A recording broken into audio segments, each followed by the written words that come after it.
I haven't really done any videos about my BMW M3 ever since I bought this thing and drove it up to Victoria, Canada with my wife, and that's partially because this is my daily driver now and I don't really want to mod it too extensively, and I'm also driving it all the time, so I don't really have a chance to tear it apart, especially when the other car that I drive a lot, my Audi Quattro, is in the middle of an engine teardown project right now, but we'll get back on that project here pretty soon. So with the M3, it's all a lot of easy things that just about anybody can do, but today we're gonna look into modernizing this car a little bit, adding a few creature comforts. I got new headlight covers for it, new headlight bulbs, new taillights, some new stuff for the stereo, a few new ways to charge my devices, and we're even gonna put a tune on the car that should make it feel a little peppier.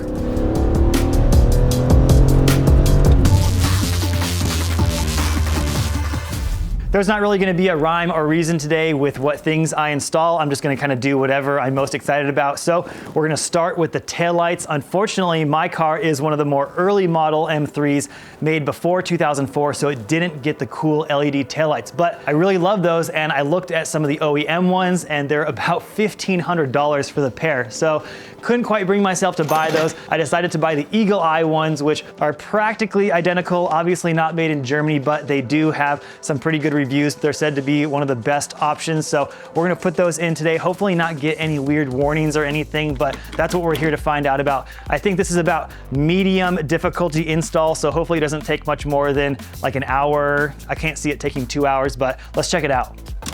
So you can see these things are basically the best attempt at an exact replica of the OEM ones. Nothing too ricey. I don't want these to be flashy. I just want them to look like normal OEM taillights. They do come with this gigantic harness, so hopefully this thing is, functioning properly. Like I said, I don't want this thing to throw any codes, so we'll see. Maybe there's some instructions in here, but I don't know.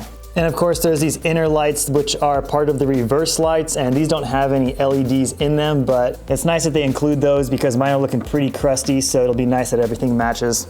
So easy getting that first taillight out. There wasn't any glue or anything. The bolts were really easy to access. I'm gonna go ahead and clean this off really quick so we have a nice clean area to install the new taillight in. I don't know about the OEM LED taillights, if they have a different plug or something like that, and there's some retrofitting involved, but these Eagle Eye ones are made specifically to plug into cars that aren't LED, so there's no worrying about wiring or anything. So let's give that a shot and see if they work.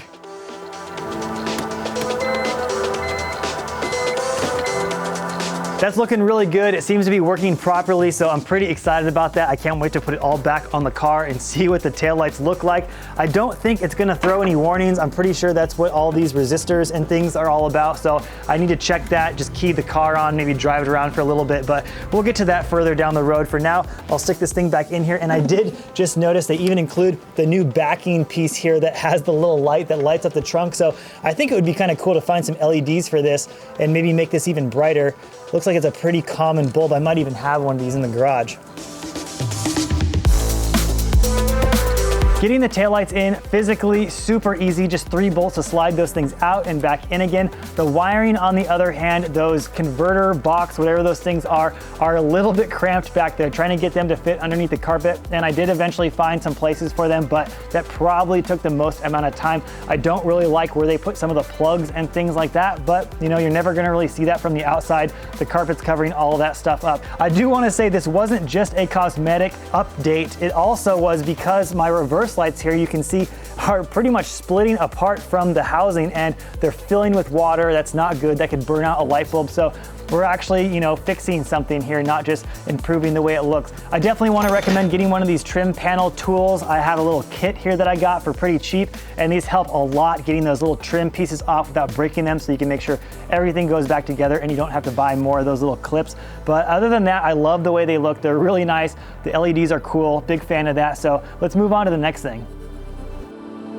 I'm pretty excited to do something inside the car because it's actually a little cold out. I know it doesn't look like it because it's sunny, but I think it's about 40 degrees out today. We're gonna do some device chargers, and I got this one from Inductive. They sent me this for free, and I'm pretty impressed by it. The plastic looks really nice. It's not that typical like 3D printed stuff that you see commonly.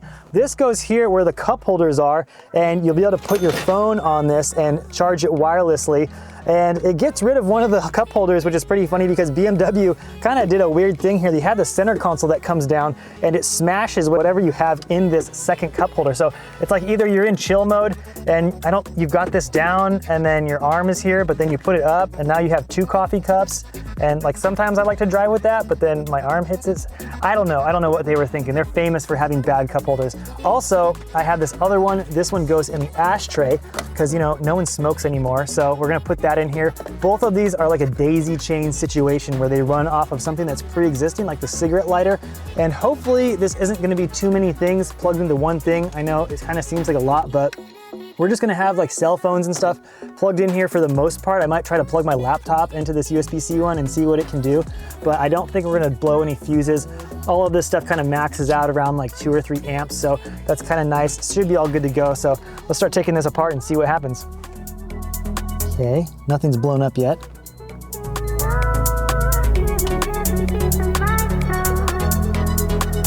So that's definitely charging. Still charging. I actually love that. A lot of German cars keep the cigarette lighter on for an extended period of time. Sometimes they're always on, which is really nice. So you can still charge your phone even if the car's not powered on, which honestly comes in handy a lot.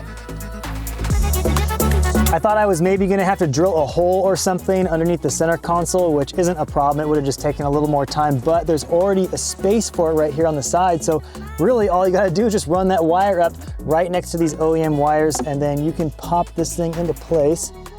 Let's see if I can get it on the first shot. Right there, that was easy. Now, when you got your phone here, which I've been conveniently reading the directions on my little magnet, holder there, then you can just plop that thing like that, and I mean, that part is all done. I really like this inductive one a lot, but I also made sure to get the physical USB plug-in because I like to drive a lot with my phone up. I'm always looking at the maps and whatnot, so I think my wife will use this wireless one a lot when she's like riding with me and stuff, but let's just double check this other one too. I always check everything when I'm installing stuff. I always wire it up as easy as possible so I can see everything first, and then once I know for sure it's gonna work, then I put it all together. And then, we'll have a very modern charging car here.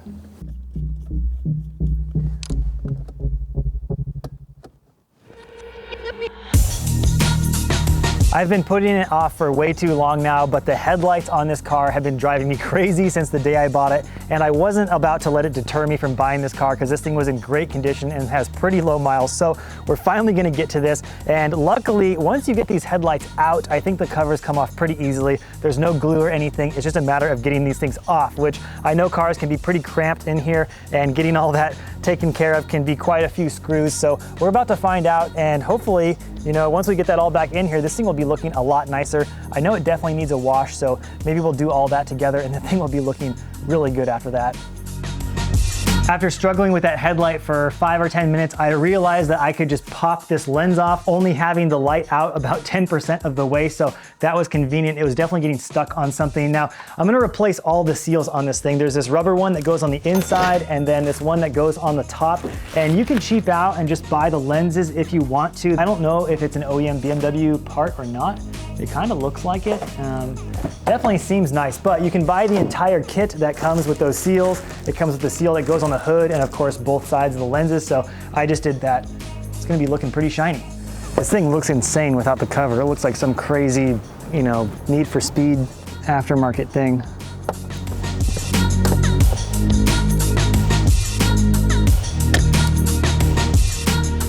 My suspicions were right. You can actually pop those lenses off without even taking the headlight out at all, which made it way easier. All you gotta do is take the turn signal out and that little piece of trim there at the bottom, knock that out, and man, it had to be like 5 minutes. So got that all back together. I was noticing that the turn signal was starting to split apart, just like the ones on the rear. And when I went to get a little B-roll shot of it, I ended up breaking it and glued it back together with some Gorilla Glue real quick, kind of just smacked it back in there, but I'm probably gonna be, replacing those. I think those are probably just some OEM ones that are 20 years old. So I'm gonna see if there's anything maybe a little bit cooler looking, but still OEM, something kind of clear that looks similar to the headlights, but I'll probably just end up doing exactly what's already on there now. So I had just enough time to wash the car with my daughter before the sun is going down, which is perfect timing because tomorrow I'm gonna get a call in from Riley at RevMatch Motorsports, and he's gonna throw a little tune on the car to see if we can make it a little peppier, maybe run a little better, and add some cool little features.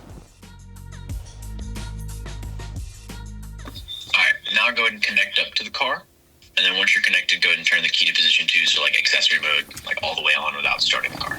I'm not gonna make you watch the entire 15-minute video about us loading the map up into this car, but that's literally all it took and I was good to go. And this car is bone stock, so I'm not gonna gain a lot of power just from a little tune. It's not like the new BMWs that have turbos. You can crank the boost and add timing to it and gain 100 horsepower, but that's really all I need out of this thing since this is my daily driver.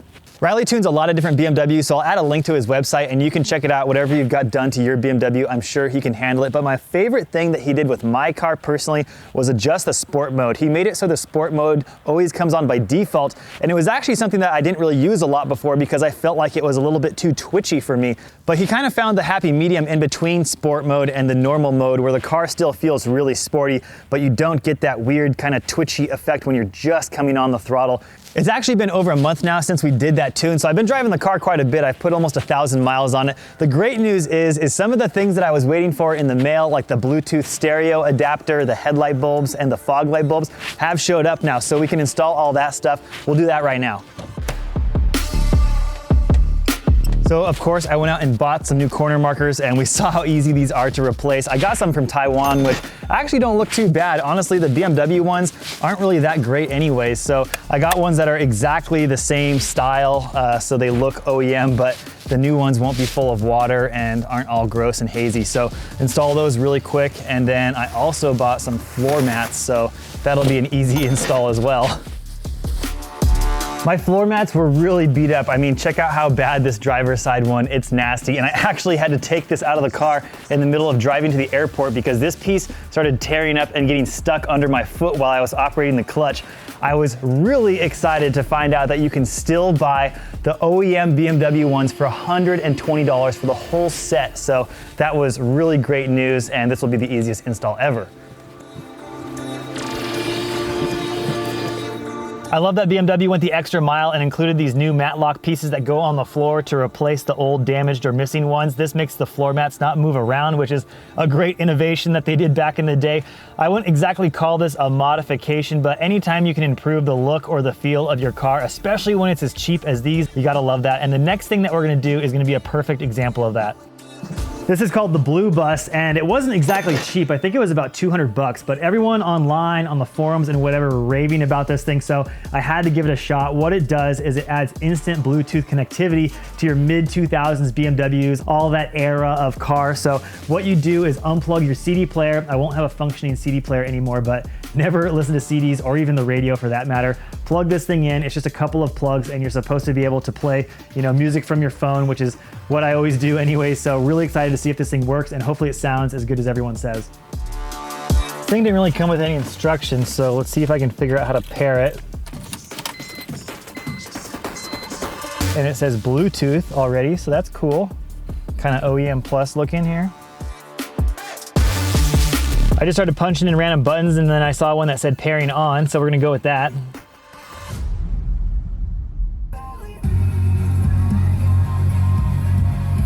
That sounds pretty dang good. I did eventually get the Bluetooth adapter secured back there nicely, and it does seem like it's a little bit expensive for what it is, but this isn't some cheap, crappy, mass-produced product. This is actually made by a guy in a garage somewhere who developed this all by himself. This dude made this thing. You can contact him directly through email, and he can help you troubleshoot and fix anything. So that's really cool. The last thing we gotta do is put the new headlights and fog lights in. I thought maybe I should go out and get some of the best headlights you can get for this car. Is made by Osram, and then also these fog lights have kind of a cool little feature to them that I wanna check out. I got up pretty early today and went and took some video of the car in the dark so we could kind of get a baseline of what the headlights and the fog lights look like. And these are already xenon headlights, so they are really bright, but I don't know if we're really gonna see much of a change. It's kind of hard for me to measure that when I'm just shooting the headlights off onto the street out in the woods, but we're gonna install these hopefully I can get them in pretty easily. There's not a whole lot of room back here behind the headlight. And I wasn't gonna change the fog light bulbs. I don't use the fog light that much, but it's probably because they're so dim and ineffective. You can barely see these things coming on when the headlights are on. But this company called Bosla sent me these LED fog light bulbs, and these could pretty much go in anything. They make them in all different sizes for headlights, and whether you have headlights on the roof of your car or fog lights, whatever, down below. They're pretty cool because they can switch between yellow or white depending on whatever condition or whatever look that you want to have for the car. It is nice to have the really bright white ones sometimes, but I think yellow actually looks really cool, especially on a blue car, and yellow is supposed to be better for driving in the snow. Not that I'm gonna do that much with this car. Unfortunately, it looks like the bulbs that I just bought are the exact same bulbs that were already in here. I was definitely not expecting the previous owner to have put some of the nicest bulbs on the market because there's definitely some cheaper options out there. So I'm still gonna swap in the new ones. We probably won't see a huge difference, but at least I'll have some spares. I'll take really good care of these and put them in the box that the new ones came in, put them on the shelf, and if I ever have one go out, then I can swap it in. The new bulb definitely looks a lot whiter than the old one. Now seeing them side by side, I can't tell if it's brighter, but the color temperature is a lot better. The old one is kind of purplish, and I'm not sure if I'm really in love with that so much as I am this really true white. It's gonna be impossible to tell which one's brighter right now, but we'll have to take a look tonight. First, I'm gonna replace that one, and then we'll do the fog lights. You see, this is not an Osram bulb over here. So the bulbs were mismatched. So I am in fact glad that I decided to do this. Now we'll have matching bulbs. These are actually pretty cool, but they're kind of bulky. This is a giant heat sink here in the back because LEDs get really hot, and they've also put a fan here to help cool it down. The anodizing is just for show. There's not actually a yellow and a white side. The little diodes are right next to each other, so there's two on each side here. And these things also have a flashing mode if you want your headlights or your fog lights or whatever light you put these in to flash, which I probably won't use. Of course, there's a ballast which regulates the voltage and all that. I think it also talks to the dash to keep it from throwing any warning signs or anything like that, because LEDs can trigger some things sometimes. Hopefully these don't. Started pulling off the other side and realized that this is not how you change the fog light bulb. You can just take off this little front tab here and take the entire fog light out as a whole, I'm pretty sure, because that is going to be a lot easier to do. Pretty cool, you can pull this fog light out with just one bolt, of course, once I figured out how to do that. But this car has been suspiciously easy to work on.